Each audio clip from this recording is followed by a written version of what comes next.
Sperm whale. Shame on man to give me such a name, thinking my head is full of semen and not oil. It's high time mankind learned who I really am. I live in a world that my ancestors conquered long before men made fateful contact with my family and staked their claim to the riches of our southern seas.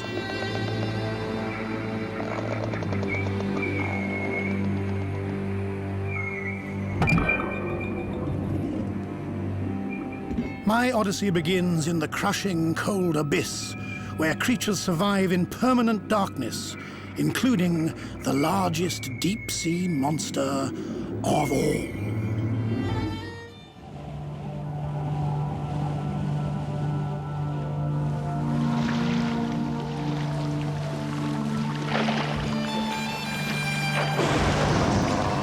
For millions of years, the freezing waters of the southern seas remained our domain. Man never ventured this far.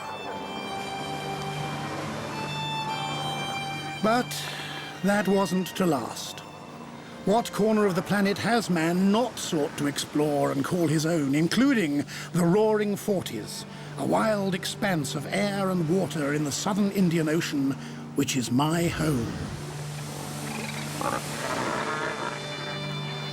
For so long, the creatures of the deep, thousands of feet underwater, may as well not have existed.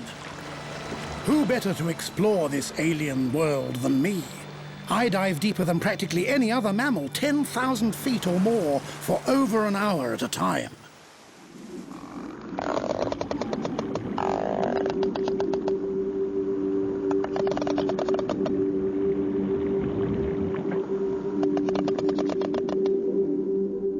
No light penetrates beyond 1,000 feet of water.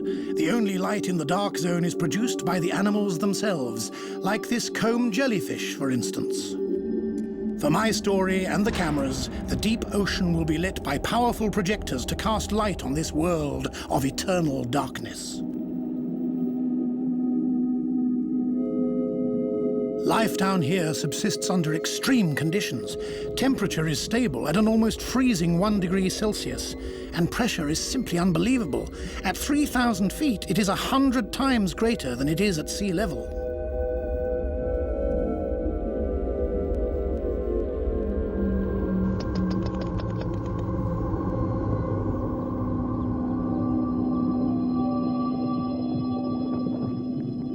Darkness prevents photosynthesis, so expect no plant life, only animals.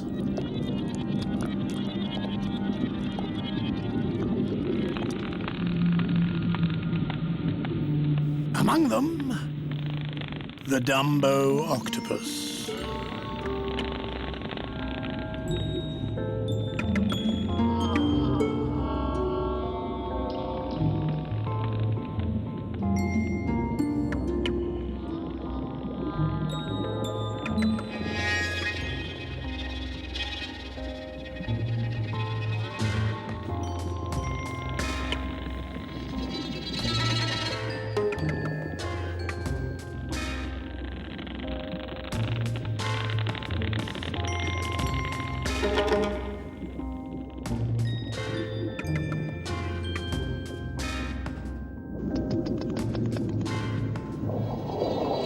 But I mustn't let Dumbo distract from the story of my family.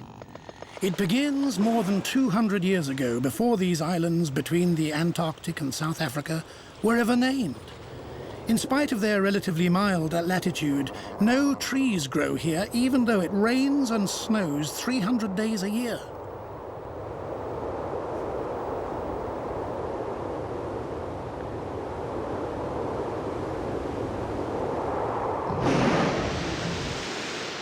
My grandfather, along with other adult males, settled around this archipelago because only they, with their generous, warm-blooded bodies, could stand the waters. 4 degrees Celsius on the surface. No wonder our smaller females stick to the tropics. As for Grandad, he stayed away from the islands because their shores were patrolled by his greatest enemies. Killer whales. With its 6-foot-high dorsal fin, this male belongs to a family pod led by a female. the matriarch. One can tell the females and young because of their short dorsal fins.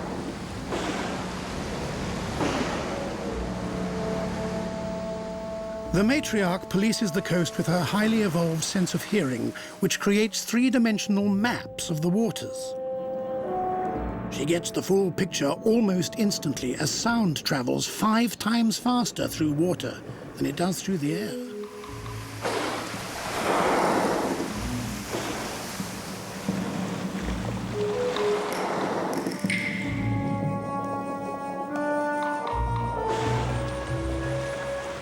The killer whales are on the lookout for any unusual or interesting activity. And there's plenty of it. A happy band of 2 million king penguins. That's a lot of mouths to feed, especially hungry chicks who depend on their parents to chance the waters for food.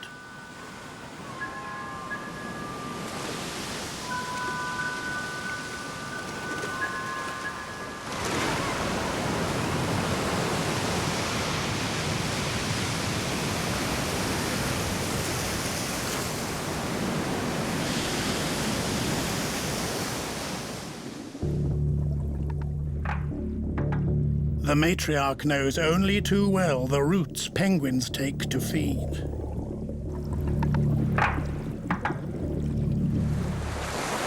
Males, too, know the ropes.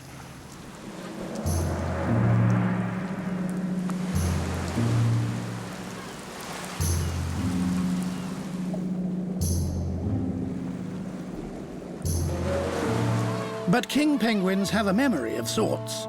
A memory that equates killer whales with death.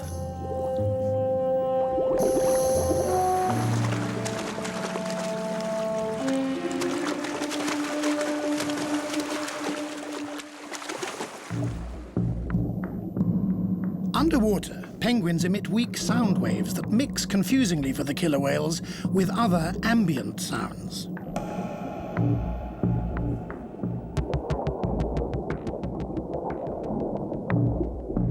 So the matriarch bides her time until her prey surfaces.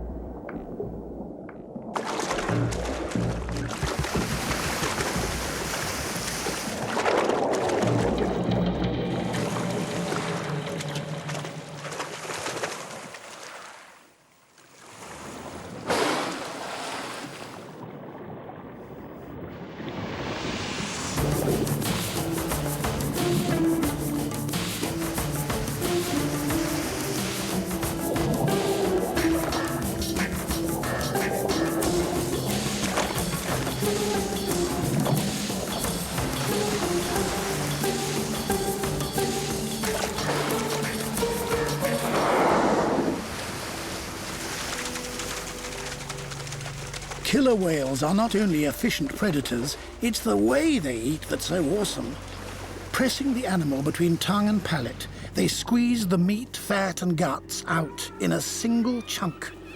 The older female will pass these skills on to her granddaughter, who, in time, will become the matriarch of the family.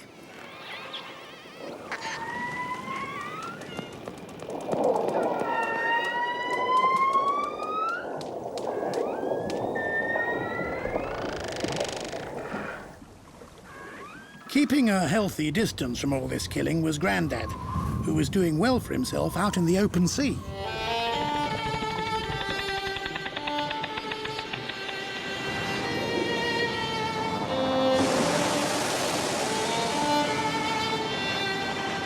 But one day, totally out of the blue, new visitors graced these shores. Those who would finally give our islands a name. They came from places Grandad never knew. Nothing would ever be the same again. Remember, all this happened 2 centuries ago. I'm talking, of course, about men, American whalers from Massachusetts. In 1772, stories began circulating about the adventures of a French captain, Marion Dufresne. He was sailing in search of a southern continent when he crossed waters haunted by sea monsters. At 46 degrees south, he stumbled on the islands. Dufresne took possession of them in the name of France and called them Crozet, after his first mate. But France was a world away and couldn't hope to protect her claim. the American whalers, the South Seamen, took full advantage. Things away! Steady now! Steady, I say! Pull her in, boy! Oh, stop it there, boys!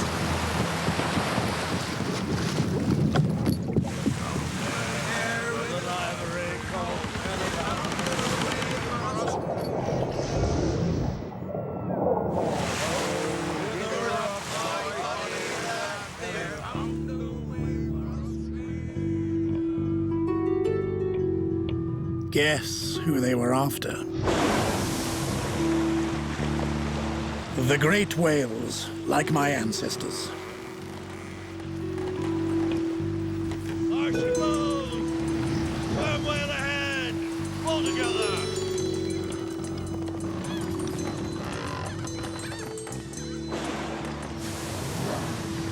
Take a leg, lad. Over the side. Our powerful forward blows created great excitement on the high seas and gave us away. Come back here, good boy!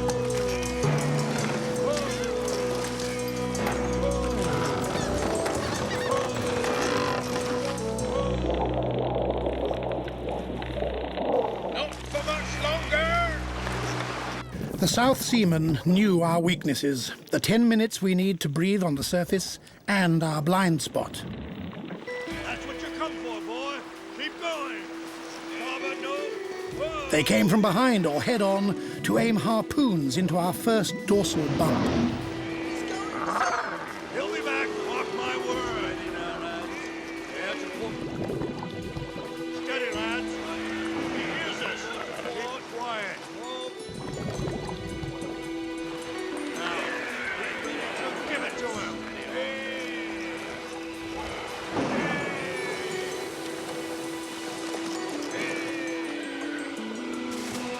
We won't reach again for another hour. Miles away from here. Keep your course. When my grandfather felt threatened, he'd call other males with clicks called coders. They're the most powerful calling signals in the animal kingdom and can be heard over 7 miles away. His mates responded in kind, a group of about 100 males known as the Crozet Gang.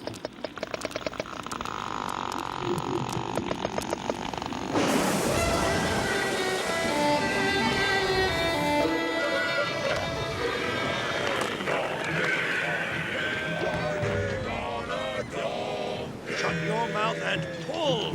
I don't know if I can, sir. My hands are bleeding.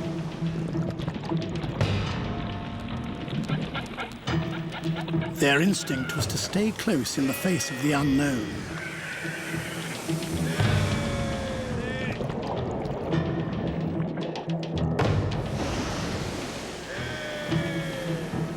Starboard. The whalers wanted the group to break up. They were as patient as Job. On this fateful day for my ancestors, instinct betrayed one of their number. When an adult male perceives a threat, like a rival during the mating season, a second instinct drives him head-to-head against the competition. The larger member of the group saw the whaling boat as just such competition and broke away. It was my grandfather.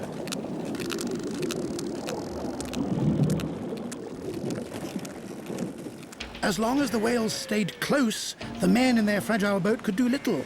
Then they plunged, all except Grandad. What's happening, sir? They're all diving. Don't worry, lad. Rise will show up any minute now.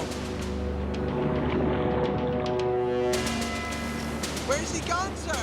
Where's the big male? Sly devil. He's eyeing us all right. There!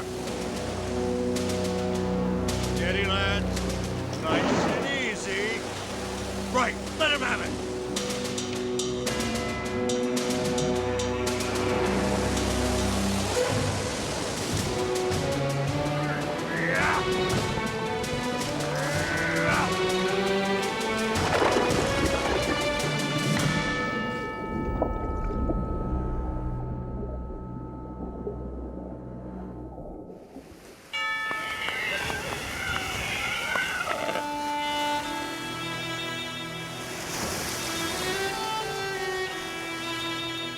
Some of my ancestors were hauled onto the beach to be cut up and their fat boiled down for oil to light the South Seamen's towns.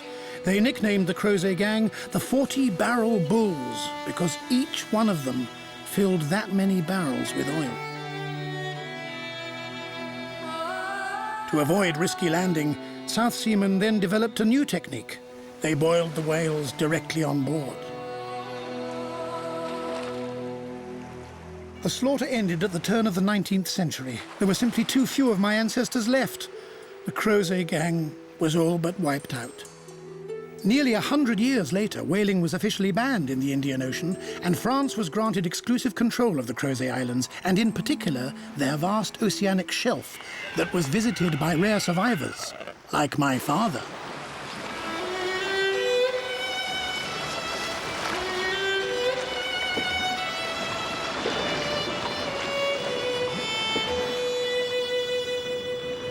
He knew all about the somber cemetery on the ocean floor. All dead matter rains down from the surface. This is what remains of Grandad. When the whalers had finished with him, they cast him back out to be picked over by scavengers.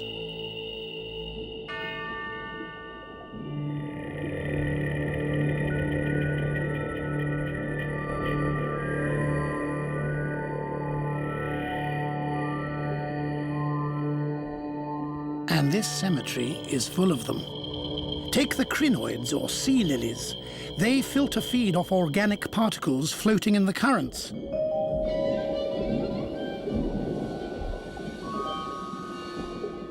And here's the aptly named tripod fish. And the Antarctic toadfish. It can engulf prey larger than it is. And the Peniagoni sea cucumber. It can swim 1,000 feet above the bottom to avoid predators like the deep-sea crabs.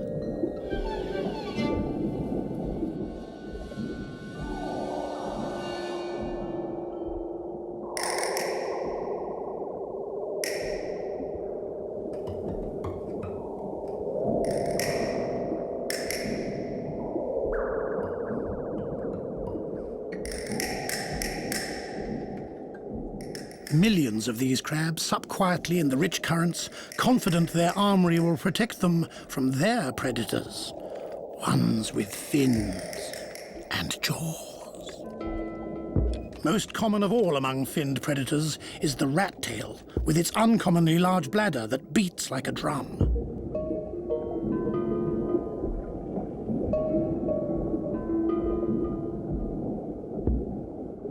The drum simply helps them to keep contact with each other.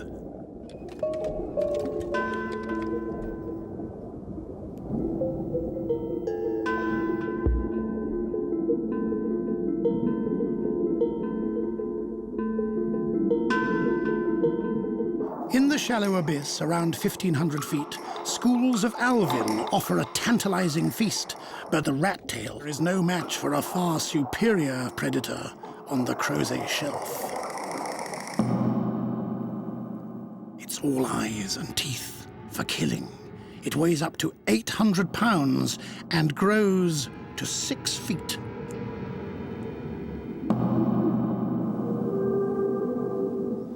Patagonian toothfish, killers in ambush.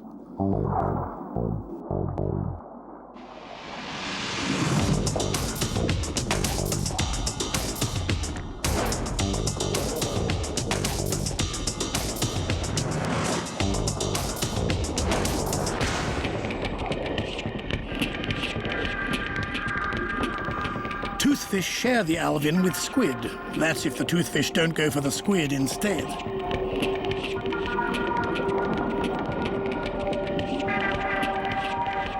Their secret weapon, the largest neurons of any animal on the planet, to power lightning reflexes.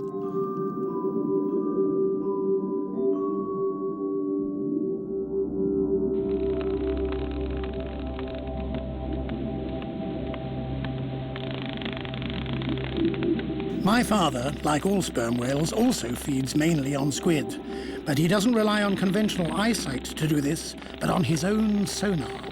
Now let me explain why our heads are full of oil and not sperm. Fact one, The oil helps amplify and orientate our echolocations, those sounds we send out that bounce back to us. Fact 2, we have the largest brains in the world, and they create images of our surroundings from the echoes. If we raise the frequency, sort of high voltage stakes, we can hone in on the size and direction of our prey.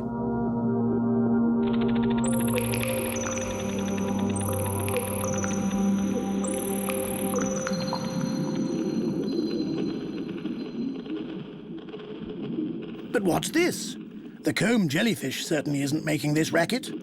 My father never heard these sounds until he was 80 years old at the end of his long life. It's coming from the surface.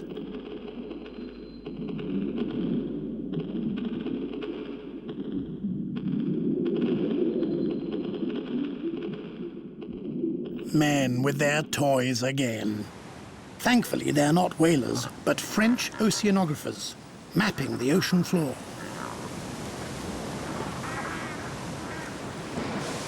My father carries a similar map in his brain, and for good reason. He must move on from the cold Crozet waters to find a mate in the tropics.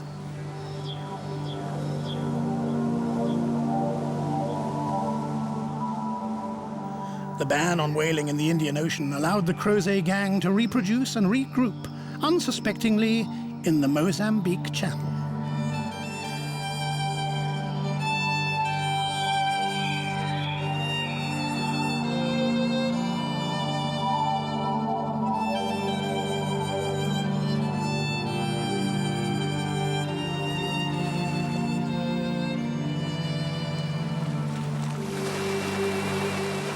This is where my mother lives, along with other females.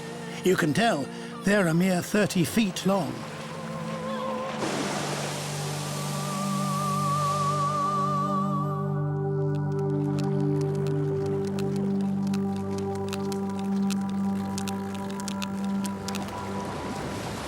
Old bulls like my father grow up to 50 feet. In addition to their supersized brain, they are the largest toothed predator in the world. But enough boasting. This was only a nursery. It's where I grew up. While my mother hunted, another female was always on hand to watch over me. They taught me the codas and cries, which vary from clan to clan, so we know who's talking.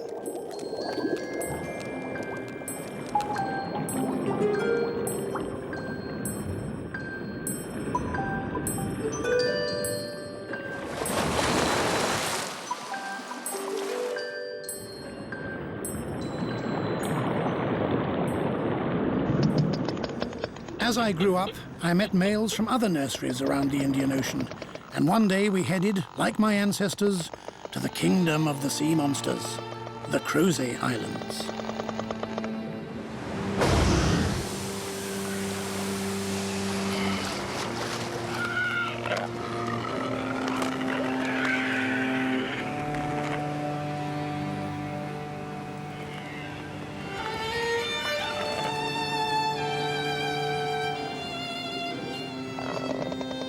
Today, the waters around the archipelago sound very different from what my father or grandfather were used to.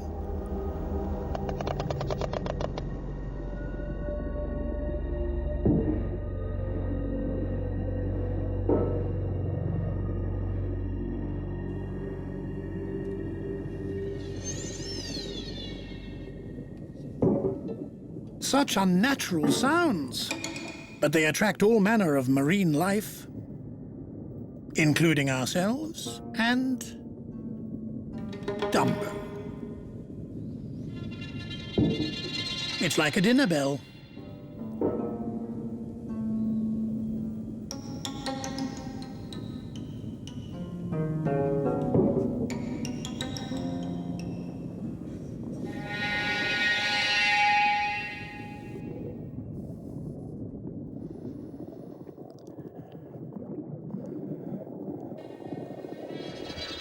What are these lines with nasty hooks? 20,000 of them.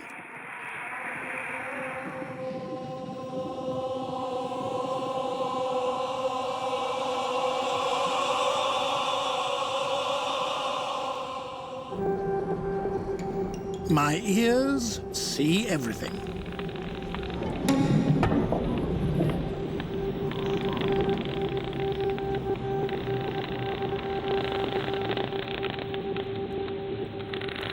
The anchors drag mile upon mile of long lines from the surface to the bottom.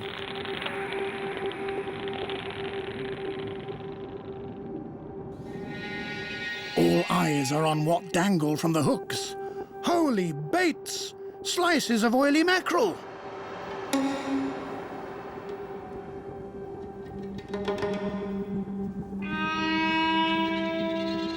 But the Abralia squid knows when to turn down a free meal and makes itself scarce by blending into the surrounding light.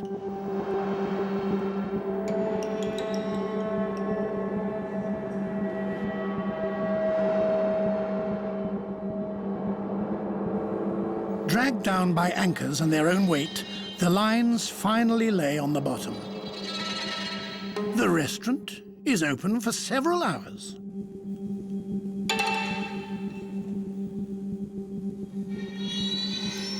The menu entices none of the sub-Antarctic squids. In fact, none of the squids at all.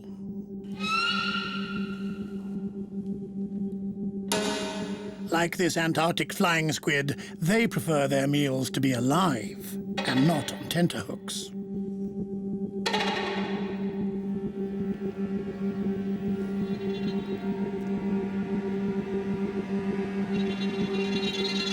At night, they go to the surface in search of anything that's floating around, as long as it's the right size.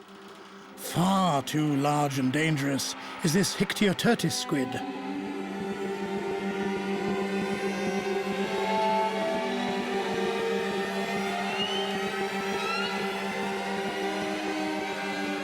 Squids are always welcomed on the surface by other nocturnal feeders.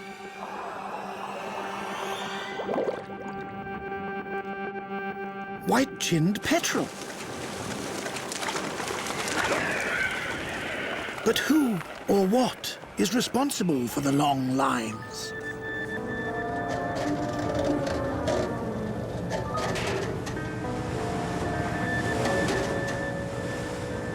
Inside these floating factories, human hands also work through the night.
Finally, fishermen decorate the lines with bright toys equipped with radar transmission. Their ruckus won't go unnoticed.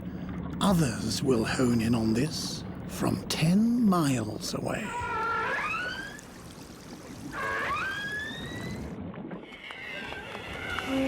Our old enemy, killer whales, and this time they're out at sea. Today, there are about 100 of them around Crozet. Unlike my family, they've never moved from here, so they've developed a specific dialect of clicks, unique to their isolated pods.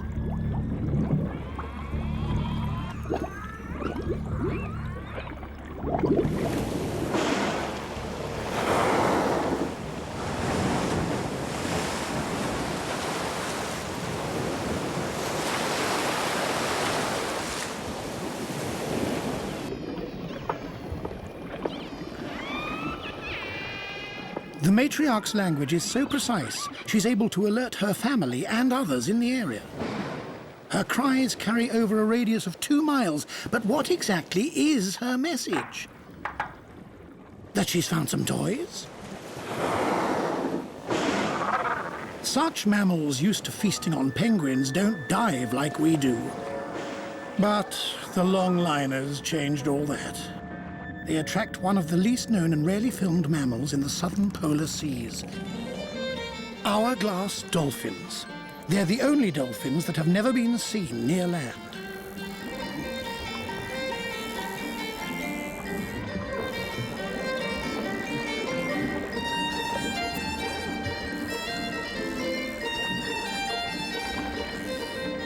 Anything serves as a pretext to turn the empty ocean into a playground.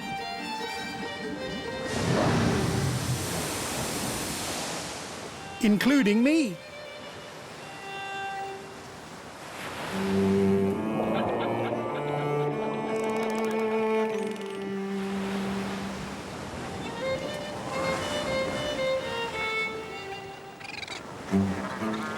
Now, thanks to the whaling band, here I am with other males confronting fishermen.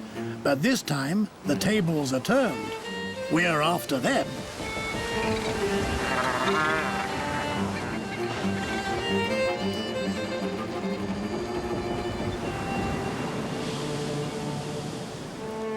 Perhaps because of my ancestors' experience, we first keep a healthy distance from the boat. The green one, over there.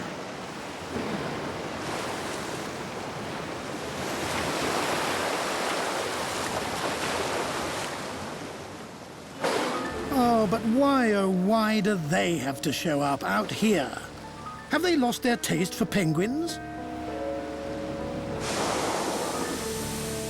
Can't they see we're 4 times bigger and 30 times heavier than them?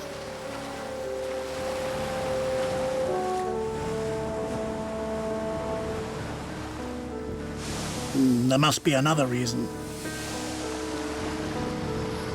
The toys?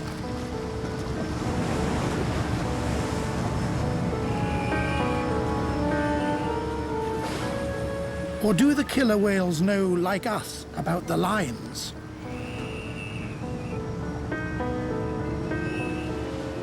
The matriarch is certainly on to something.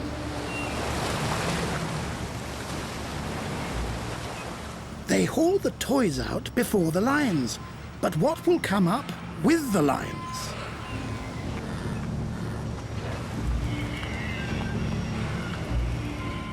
They've got the answer.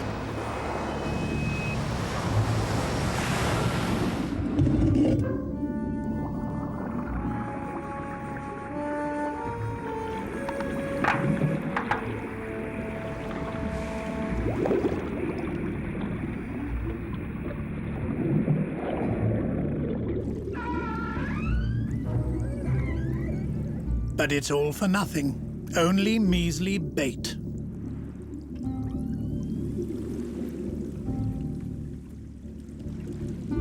I could have told them. To avoid killer whales, I can dive 10,000 feet to inspect the lines. But I'm happy to stay around 1,000 feet, the cutoff point for killer whales.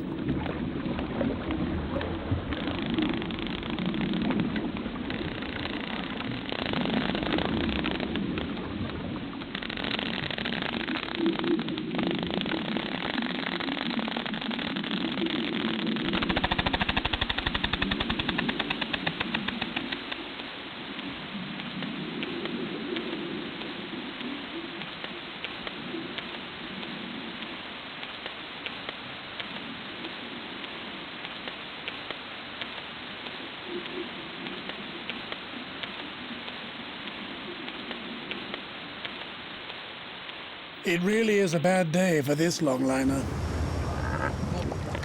But there are 5 other boats out there.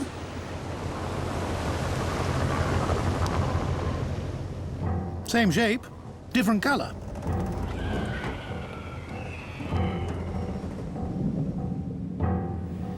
The fishermen hate us, especially the killer whales, whom they blame most for trying to steal their catch, and rightly so.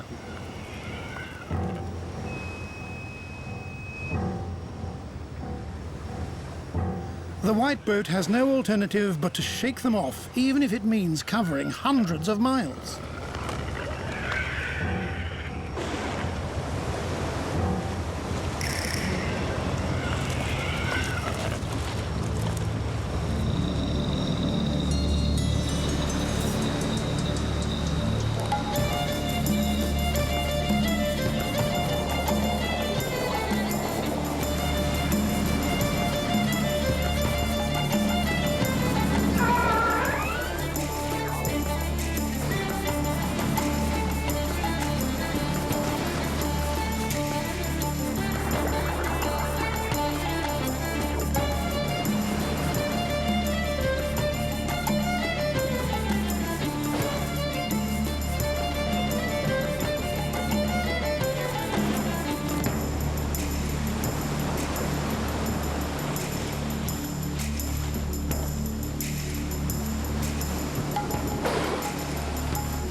These desolate islands are continually battered by the westerlies of the roaring 40s, with winds up to 125 miles an hour and more. At such speed, clouds hug the earth.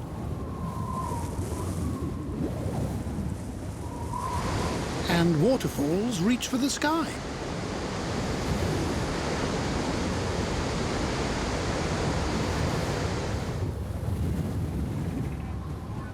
In this extreme environment, nature defies the laws of gravity.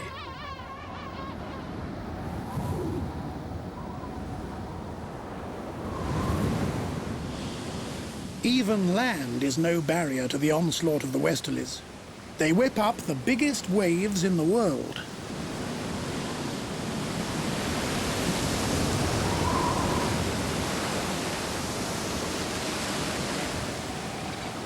But the winds are oily sweet. They carry the scent of fish.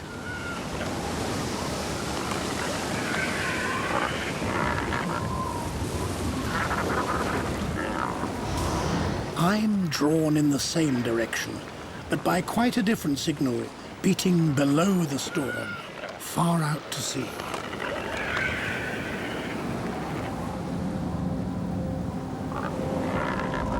Another floating restaurant.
When the longliners and their airborne and maritime escorts stop, it's first come, first served.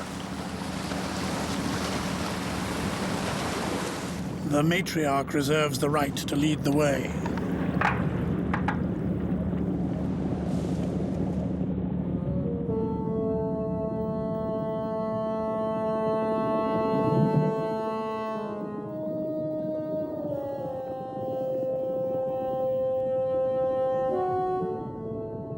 Curiously, the males wait patiently on the surface for the females to feed them. The interval is enough for the longliners to haul up rat tails and the most prized catch of all, Patagonian toothfish.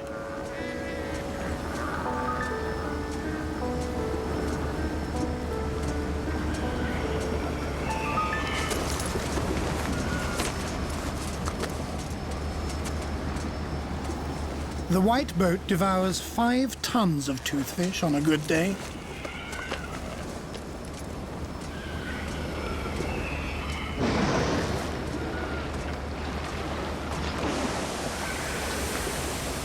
I'm in no hurry. I'm alone this time and vulnerable. Killer whales could easily attack me. They'll certainly be less accommodating with the lines biting.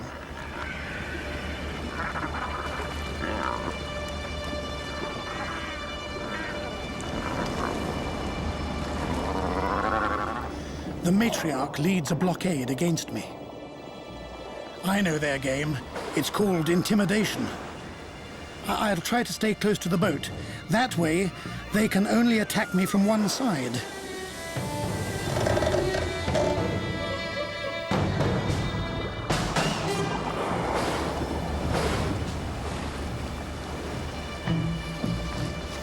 They chase me off. The matriarch shadows me to communicate my movement to her pod. Very clever.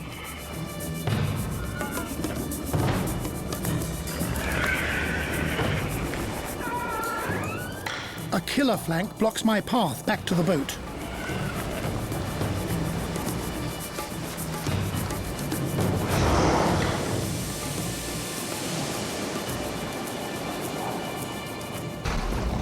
The pod tries to frighten and disorient me with underwater detonations and tail slaps.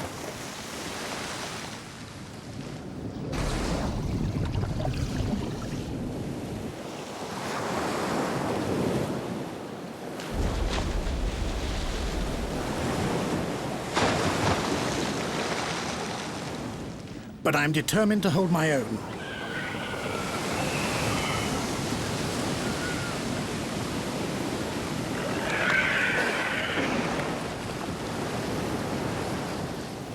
I'm completely surrounded. I follow my granddad's example and call for help.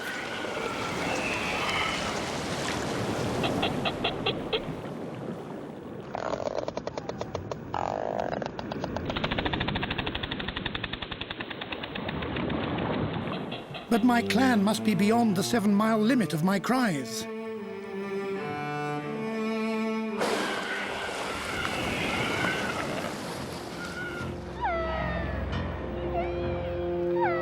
Alone like this, my size and weight are now a burden. What's more, a male sneaks underneath me to stop me diving.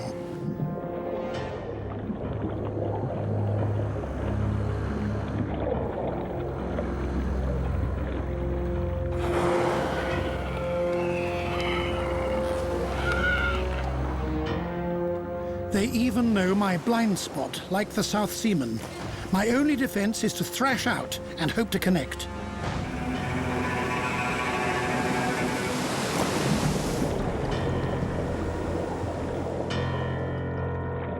They're too quick and noisy for me.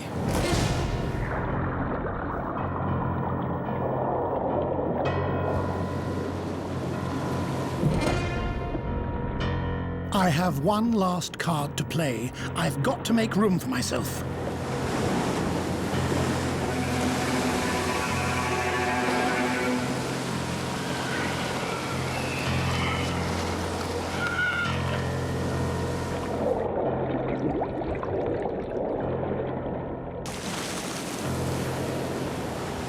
Made it. The deep beckons.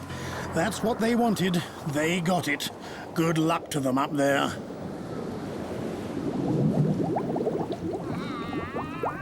Oh, I hear their victory songs, all right.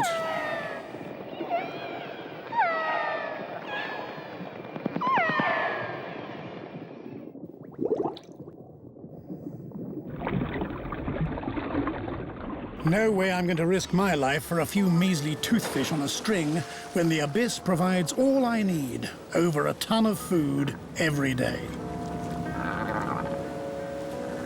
Still, I put up a good fight, and the longliners should thank me for distracting the killer whales.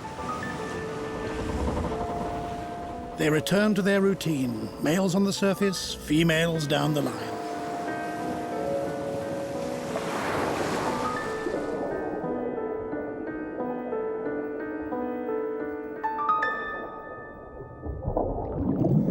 The females are very picky.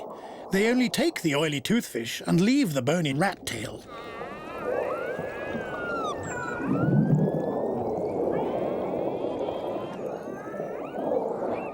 Here's a male's just dessert.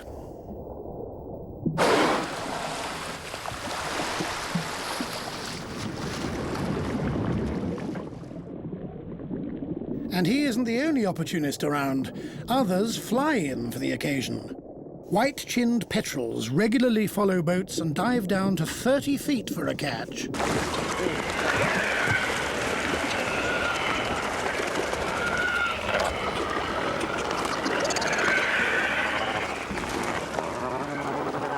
Giant albatrosses wouldn't normally gather in open water like this, but the longliners have changed these animals' feeding habits. Neither killer whales nor albatrosses could ever hope otherwise to feed on deep-sea fish. But now, most of my neighbors in the South Seas have adapted to this rich new source of protein.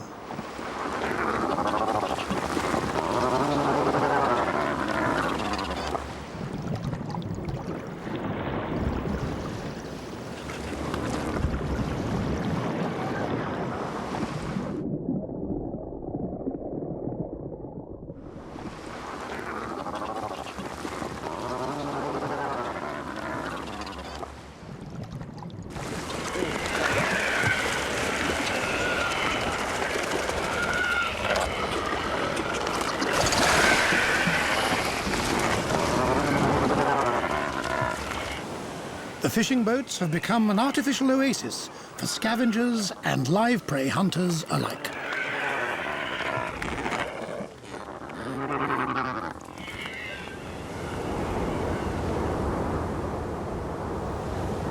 And long may it last.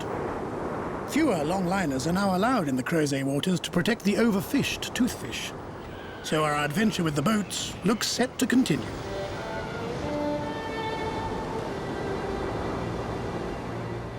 As for me, who says I don't enjoy my fair share from the lines?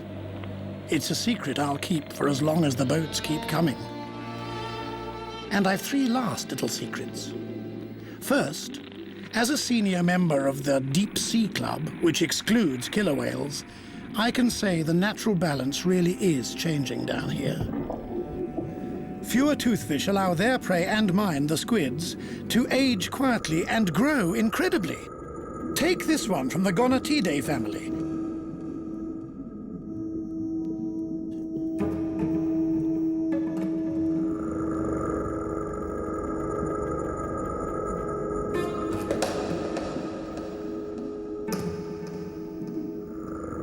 The giant clams in the background are a foot long. That gives some idea of the squid size. Tentacles 3 feet long, and the mantle a whopping 12 feet.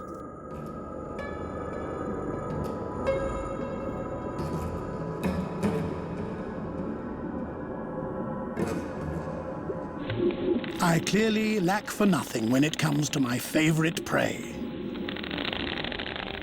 Now, for my ultimate confession. It's buried deep in the history of my dynasty. The secret is inside my head.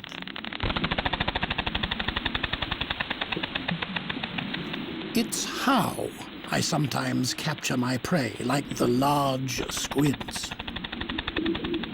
When the South Seamen tore my granddad apart, they discovered this in his stomach. A viperfish, one of the fiercest and most elusive predators of the deep. There were no tooth marks on its body. The truth is that we sperm whales use the oil in our heads to focus high-frequency clicks to stun our prey. The first whalers got my name wrong. But now, at least, the record is straight. Let's keep it that way.